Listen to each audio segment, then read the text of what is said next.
बिस्मिल्लाहिर्रहमानिर्रहीम। प्यारे बच्चों, आप सब कैसे हैं? उम्मीद है आप सब खैरियत से होंगे। प्यारे बच्चों, आज हम उर्दू का काम करेंगे। उर्दू के काम में आज हम पता है किस दोस्त से मिलेंगे? आज हम हरफ रे से मिलेंगे। दरसी किताब सफ़ा नंबर 16, अमली किताब सफ़ा नंबर 22 था 24 इसमें शामिल हैं। प्यारे बच्चों, हमने पहले रे से पहले कौन सा ख़ानदान पढ़ा था? दाल का ख़ानदान। दाल के ख़ानदान के बाद हमने हरूफ तहज्जी का चौथा ख़ानदान, पांचवा ख़ानदान रे का ख़ानदान पढ़ना शुरू किया था। रे के ख़ानदान में पिछले हफ्ते हम रे वाले बड़े भाई से मिले थे। आज हम रे के छोटे भाई से मिलेंगे, उसका नाम है रेड़ा।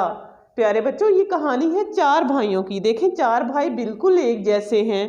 ये देखें, दाल वाले भाई तो ऐसे चलते थे ना, ऐसे, लेकिन ये भाई इस तरह अकड़ कर सर उठा कर चलते हैं। ये इस तरह सर उठा कर चलते हैं। और देखें, चारों भाई बिल्कुल एक जैसे हैं, देखने में, लिखने में बिल्कुल एक जैसे हैं और देखने में भी बिल्कुल एक जैसे हैं। सिर्फ इनमें नुक्तों का फ़र्क है।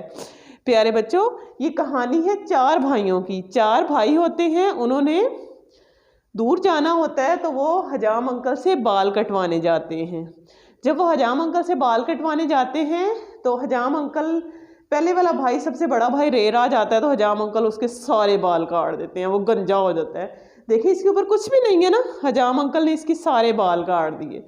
फिर जो उससे दूसरा भाई जाता है ना, ये रेड़ा, हजाम अंकल इसके भी सारे बाल काट देते हैं, इसको भी गंजा कर देते हैं। तो फिर इसको ना बहुत शर्म आ रही होती है। कहते हैं मैं क्या करूं, अभी तो सारे मुझे गंजा गंजा कहेंगे।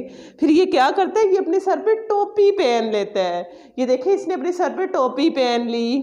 तो जिस भाई ने अपने सर पे टोपी पहनी है उसका नाम है रे और इसकी आवाज़ है ड़ा, रेड़ा। प्यारे बच्चों, अब हम रेड़ा के दोस्तों से मिलेंगे। ये रेड़ा जो है ना, ये बहुत शरारती है। देखें, कोई रे ने अपने सर पे टोपी पहनी थी, हजाम अंकल ने तो उसके भी बाल काट दिए थे ना, लेकिन इसने अपने सर पे टोपी नहीं पहनी। तो ये रेड़ा बहुत शरारती है, इसने अपने सर पे टोपी पहन ली। इतना शरारती है, इतना शरारती है, कोई भी लफ्ज़ इससे शुरू होने लगता है ना तो इसको उतना तंग करता है, उतना तंग करता है, या उसके दरमियान में चला जाता है या उसके आखिर में चला जाता है। शुरू इससे कोई लफ्ज़ नहीं शुरू होता। ये बहुत शैतान है, ये उनको इतना तंग करेगा, इतना तंग करेगा, फिर वो चीज़ें इसको हटा के दरमियान में रख लेंगी या एंड पे रख लेंगी। ये शुरू में तंग ही बड़ा करता है। तो ये कि इससे कोई भी लफ्ज़ शुरू नहीं होता। ये शरारतें जो करता है, मारता है सबको, फिर या सारे इसको दरमियान में बिठाते हैं या एंड पे बिठाते हैं। शुरू में ये सबको मारता ही रहता है। तो ये या लफ्ज़ों के दरमियान में आता है या लफ्ज़ों के आखिर में आता है, इससे कोई लफ्ज़ शुरू नहीं होता। तो देखें, रेड़ा किन लफ्ज़ों के दरमियान में आता है, हम देखेंगे। रेड़ा पहाड़, पहाड़, पहाड़ के एंड पे आता है रेड़ा। रेड़ा पहाड़, मट्टी के पहाड़। रेड़ा आड़ू, आड़ू खाते हैं ना आप सब, ये सेहत के लिए बहुत अच्छा होता है। आगे देखें, रेड़ा से ये प्यारी सी क्या चीज़ है जो बनती है? गुड़िया। कितनी प्यारी गुड़िया है, रेड़ा गुड़िया। रेड़ा पहाड़, रेड़ा आड़ू, रेड़ा गुड़िया। प्यारे बच्चों, ये आपकी उर्दू की किताब है, सफ़ा नंबर 16 पे। ये क्या है? रेड़ा। रेड़ा पहाड़, अभी मैंने आपको क्या पढ़ाया? रेड़ा पहाड़, मट्टी के पहाड़। रेड़ा सीढ़ी, रेड़ा गुड़िया, रेड़ा खिड़की। अब देखें, रेड़ा इतना शैतान है, किसी से भी वो शुरू नहीं हो रहा। ये देखिए, पहाड़ के भी एंड पे आया है, सीढ़ी के दरमियान में आया है, गुड़िया के दरमियान में भी आया है, खिड़की के दरमियान में भी आया है। ये शुरू में इसको बिठाएं तो ये मारता ही रहता है बच्चों को, इसलिए ये एंड पे आता है।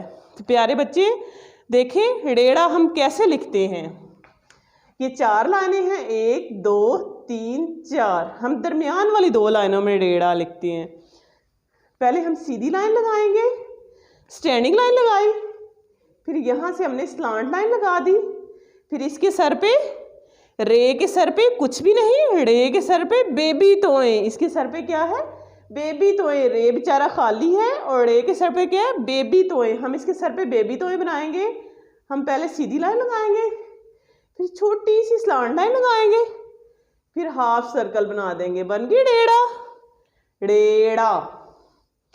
प्यारे बच्चों, आगे देखें, ये आपकी उर्दू की अमली किताब है। इसमें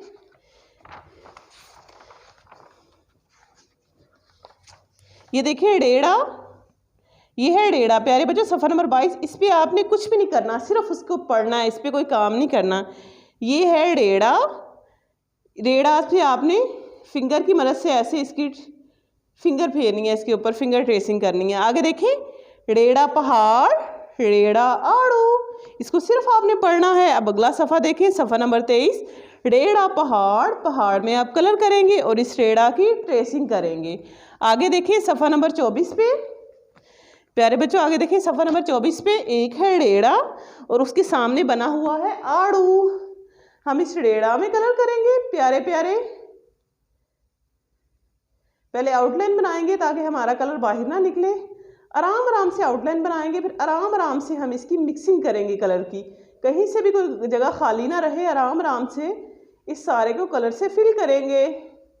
इसी तरह हम आड़ू में कलर करेंगे, इसकी बेबी तोय में भी कलर करेंगे। नीचे देखें डेढ़ा की ट्रेसिंग है, हम कैसे ट्रेस करेंगे। हम इधर से शुरू करेंगे और आराम आराम से नुक्तों को एक दूसरे के साथ मिलाते जाएंगे। नुक्तों को एक दूसरे के साथ मिला के आपने इसकी बेबी तोय की भी ट्रेसिंग करनी है। नुक्तों के बाद हम बेबी तोय के नुक्तों को मिलाएंगे। ये क्या हमारा बन गया डेढ़ा। इसी तरह आप ट्रेसिंग करेंगे। नीचे देखिए 1 डॉट पे सेल्फ राइटिंग है। सेल्फ राइटिंग में आप पहले सीधी लाइन लेके आएंगे छोटी सी, फिर छोटी सी स्लांट लाइन लेके आएंगे, फिर इसके सर पे बेबी तोय बनाएंगे, सीधी लाइन, तिरछी लाइन और फिर छोटा सा सर्कल। इसी तरह आप अगले पेज अगला भी लिखेंगे, सीधी लाइन, तिरछी लाइन और बेबी तोय। प्यारे बच्चों आपने अपना काम नहायत खूबसूरती और खुशखती से करना है। किताबों को फाड़ना नहीं है, किताबों को गंदा नहीं करना। घर रहे, महफूज रहे। अल्लाह हाफिज़।